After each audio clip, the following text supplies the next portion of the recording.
and welcome to winemastery.co.uk. My name is John Lightfoot and this is John Murphy. the incredible wine tasting connoisseur. I don't know where you got that from, but I'll live with it. Go on, carry on, John. Yeah. So we're all about trying to help you find the wine or the wines that you will absolutely love.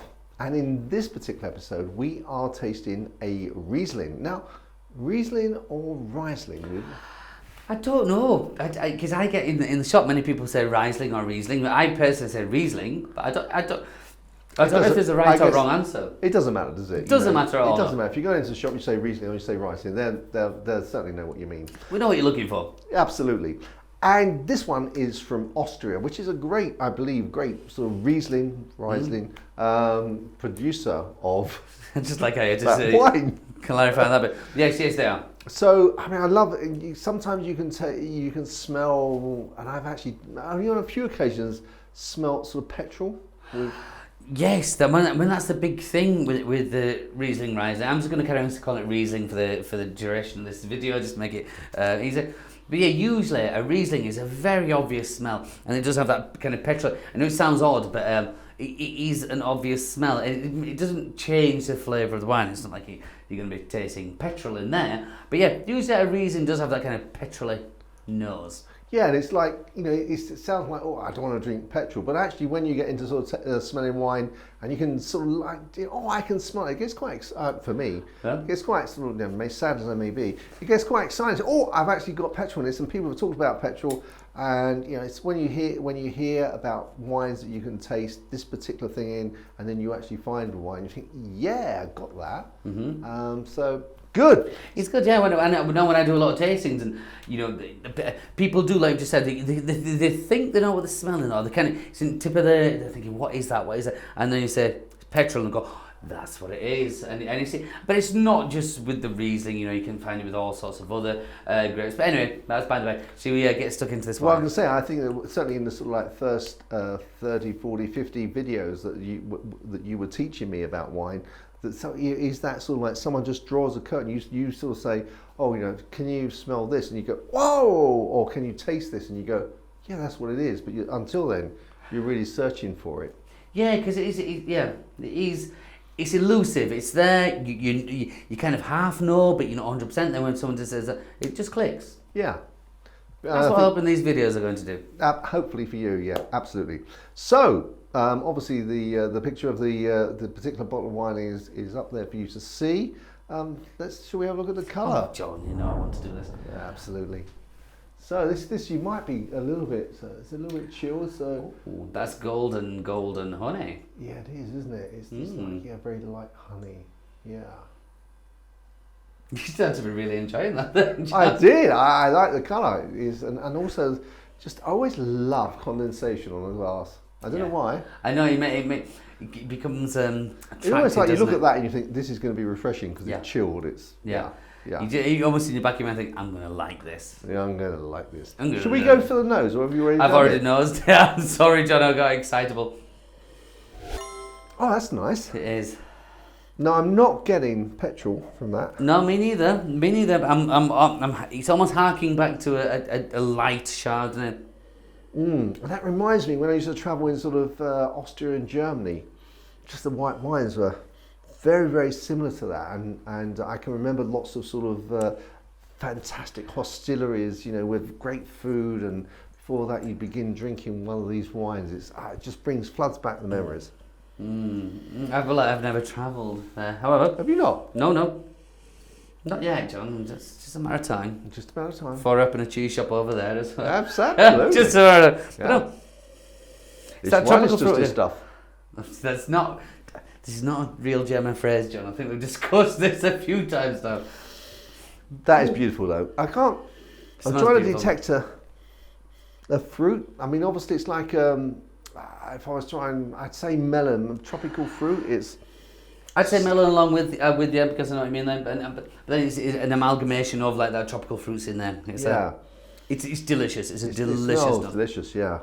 I'm gonna have to have a straight go. We're gonna go for the taste. Yeah, go ahead. See. The first thing that strikes me is that in that sip, I was tasting, and the taste was evolving, and It just wasn't, you know, some you just get like a single hit, whereas this had a little bit of depth to it, and I was trying to work out the different tastes in it. It was a little bit more complex than some wines. Definitely. This is, I mean, for me the nose was nice. I was enjoying that, but then we actually got onto the palate there. It brought so much more to the game. It's just the mouthfeel. The mouthfeel to begin with is delightful. This is one of these where, you know, I want to talk to like a frivolous wine where, and not in a bad way when I say that, but once you just supping. This one, I'm not going to use the term commands more respect because I use that too often. It just, you lend yourself more towards it. It has a little bit more mouthfeel in there. I get more complexity. It's a bit more of a grown-up wine. You know, with some of the wines with reviews and thought, yeah, you can have this at the party and you can have this when your friends come around. This is the kind of wine for me. I'd be very selfish with this one. This is the one I would like to sit quietly with a book and enjoy on my own without... What you mean is you don't want to share this one? That's exactly what I mean. I don't want to share this one. And it's a delicious, but it is not a Riesling, a modern Riesling or something like we said. We had a smell earlier, no petrol in it. It's not quite a Riesling which you would expect, but it's a very delicious Riesling nevertheless. And you've stopped speaking and I'm swallowing. I should have done that before. Oh, what's that? That's swallowing. What I'm noticing with this is it's hitting every aspect of my taste buds and every bit of mouthfeel. It's a proper experience. You're getting, like on the back of the tongue, on the front, either side. Every little bit has a tale to tell. And then it rounds off with this beautiful lack of acidity in a nice way. And then just leaves you with this beautiful kind of length. And yet, for me, that's a bit of an experience, is that one. I like it. Yeah, I like it. But how much is it, John? I can't recall how much. I know. You need to take a seat, John. This is going to hurt. I think this is going to hurt. This. John, it's £10.99. That's £11 to me. Nearly £11. It's £10.99. Nearly. Yeah. That's enough for you. I can understand. Like, I can see there's beads of sweat. You can't see this, but there's beads of sweat on his brow there. Worth every penny of the £11.99. I have to say, it is sort of what you can tell. It's a sophisticated wine.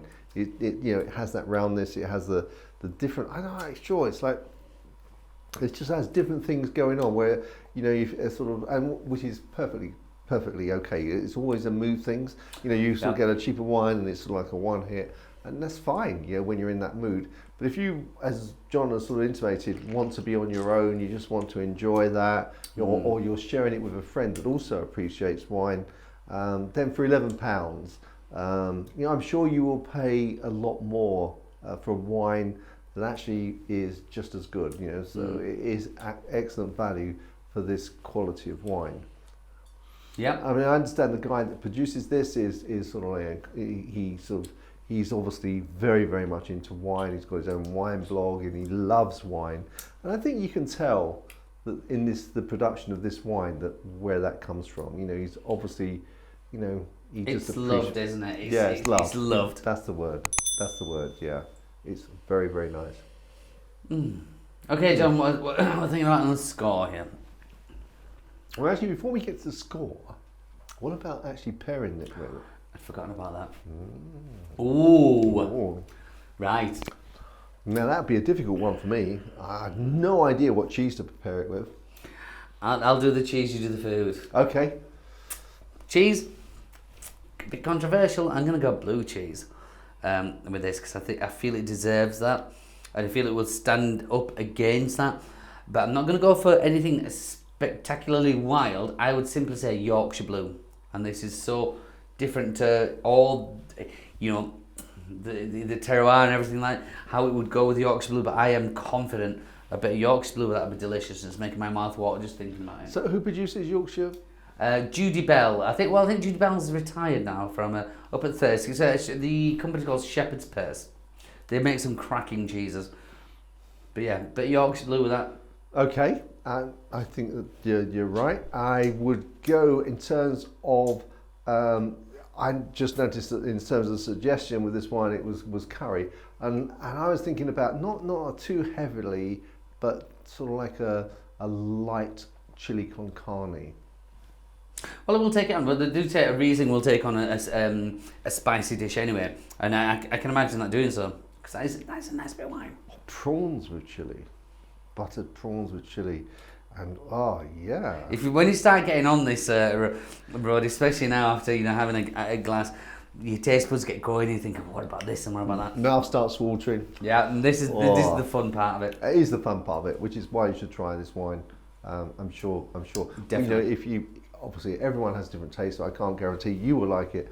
But it's a lot of people think of Riesling, they think of sickly sweet wine. Yeah, it's a million miles away from the olden kind of Rieslings. The olden days, when John was but a lad, and I was in my really, yeah. And I was in my 50s. So he's not lying. So score. Okay.